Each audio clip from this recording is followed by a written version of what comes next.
اعوذ باللہ من الشیطان الرجیم بسم اللہ الرحمن الرحیم۔ ناظرین، 10 محرم الحرام شریف کو جس طرح ایک خاص نسبت سید الشہداء امام علی مقام امام حسین رضی اللہ تعالی عنہ کو حاصل ہے اس دن کی مناسبت کے لحاظ سے، ٹھیک اسی طرح 10 محرم الحرام شریف کو یعنی حضور علیہ الصلوۃ والسلام کی پیدائش سے پہلے اور واقعہ کربلا کے ہو جانے سے پہلے بھی کئی انوکھے اور یونیک قسم کے واقعات رونما ہوئے تھے۔ مثال کے طور پر 10 محرم الحرام شریف کو حضرت آدم علیہ الصلوۃ والسلام کی توبہ قبول ہوئی تھی، اور حضرت نوح علیہ الصلوۃ والسلام نے جو کشتی بنائی تھی اور اس کشتی میں سارے مسلمان سوار ہوئے تھے، اور وہ کشتی 40 دن تک چلتی رہی پانی میں، اور اس کے بعد وہ جودی پہاڑ، ایک پہاڑ کا نام ہے، تو وہ کشتی وہاں پہ ٹکرائی یا رکی یا تھمی، تو وہ بھی علماء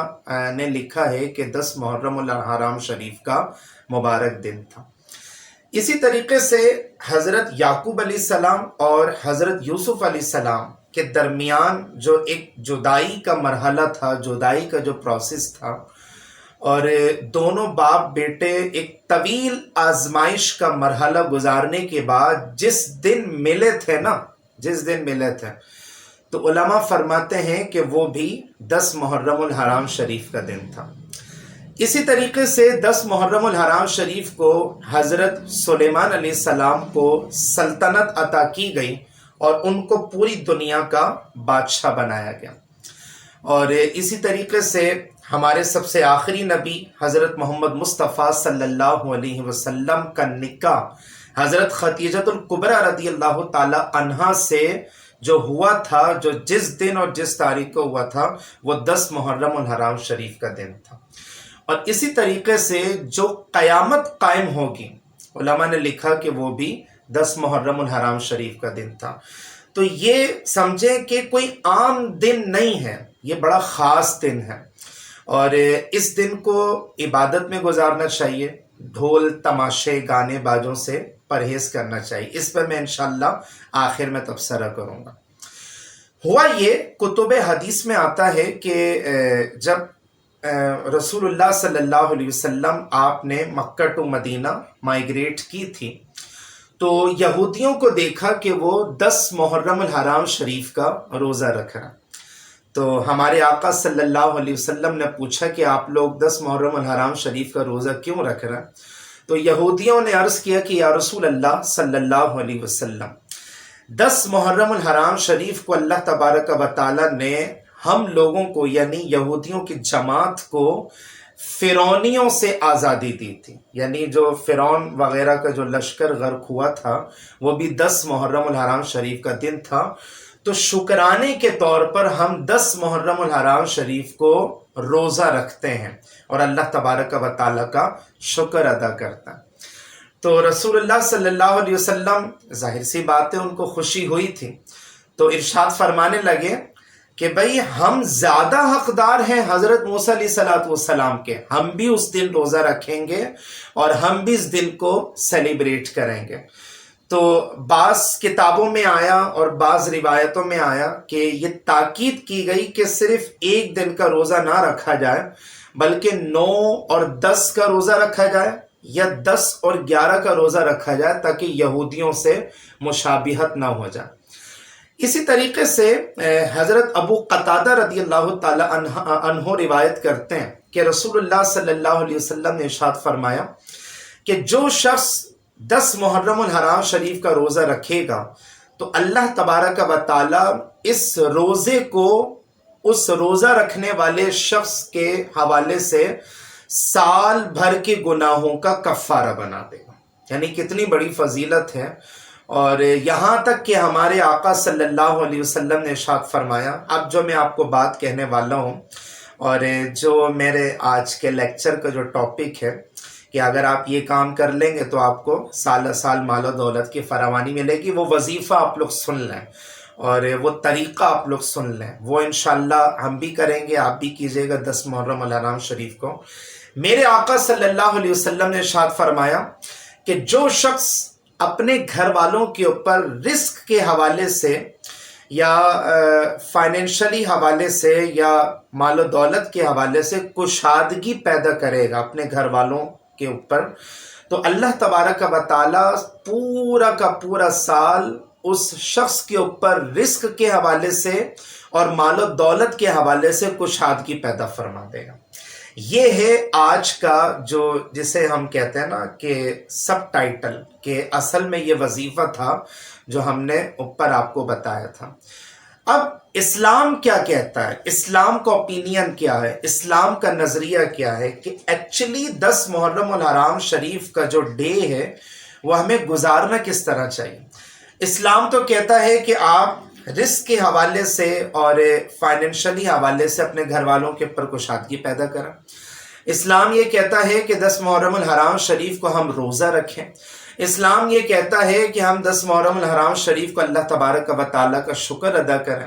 اسلام یہ کہتا ہے کہ ہم 10 محرم الحرام شریف کو سارا کا سارا دن عبادت و ریاضت میں گزاریں۔ یہ اسلام کا نظریہ ہے، یہ اسلام کا اوپینین ہے، یہ اسلام کا پوائنٹ آف ویو ہے۔ اور اگر آج کے دور حاضر کے حوالے سے میں کمپیریزن کروں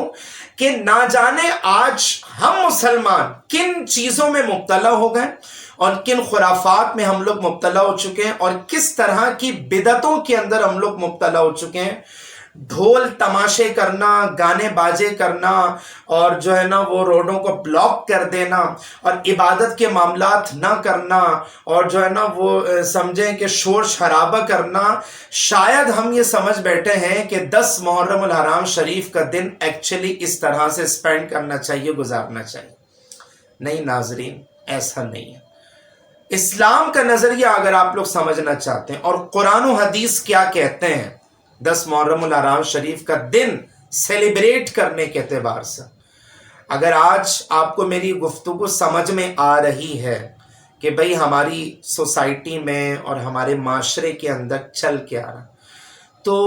بہتر یہ نہیں ہے کہ ہم اسلام کے طرز عمل کے مطابق اس دن کو گزار لیں تاکہ سالہ سال برکتیں بھی ملیں، سالہ سال رزق میں کشادگی بھی پیدا ہو۔ اور جو واقعہ کربلا ہوا، اگر ہم ان تمام عبادتوں کے اندر واقعہ کربلا کی سپیچز جو مستند علماء کرام بیان کرتے ہیں اور امام حسین کے ساتھ کیا ہوا تھا اور ان کو کس طریقے سے شہید کیا تھا، تو اس طرح کی ہم محفلوں کو بھی اگر آرگنائز کریں گے تو ہمارے اندر بھی ایک جوش ایمانی پیدا ہوگا نا۔ تو بہتر یہ نہیں ہے کہ ہم اسلام کے عین مطابق اپنی زندگی گزاریں،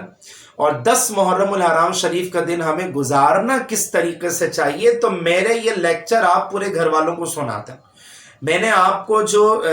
2 حدیثیں اور 1 روایت کوٹ کی ہے، ظاہر سی بات ہے کوئی مسلمان ایمان کے اگر وہ تیسرے درجے کے اوپر بھی ہے تو وہ ان حدیثوں کا انکار نہیں کر سکتا،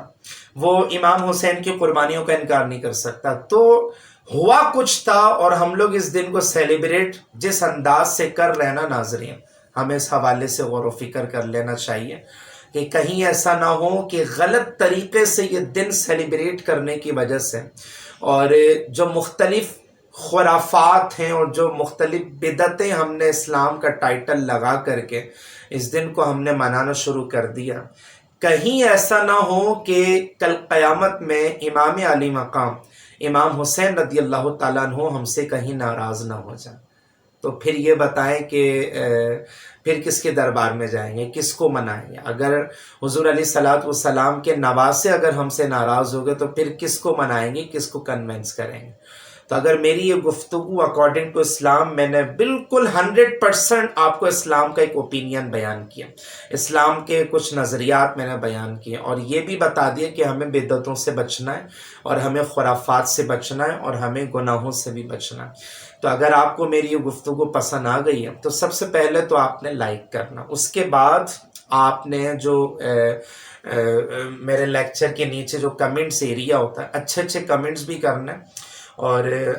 سبسکرائب بھی کرنا ہے میرے چینل کو، اور اپنے تمام دوست یاروں کو، آپ کے گھر میں جتنے موبائل ہیں سب میں سبسکرائب کروا دیں، تاکہ پرٹیکولرلی اور اسپیسیفکلی اگر کوئی میرا یہ لیکچر بعد میں سننا چاہے تو بالکل موسٹ ویلکم سن سکتا ہے۔ اور آخر میں سننے کے بعد ناظرین بیل آئیکن کو لازمی پریس کر دیں، تاکہ میری آنے والی اپڈیٹ آپ تک بآسانی اویلیبل ہو سکے۔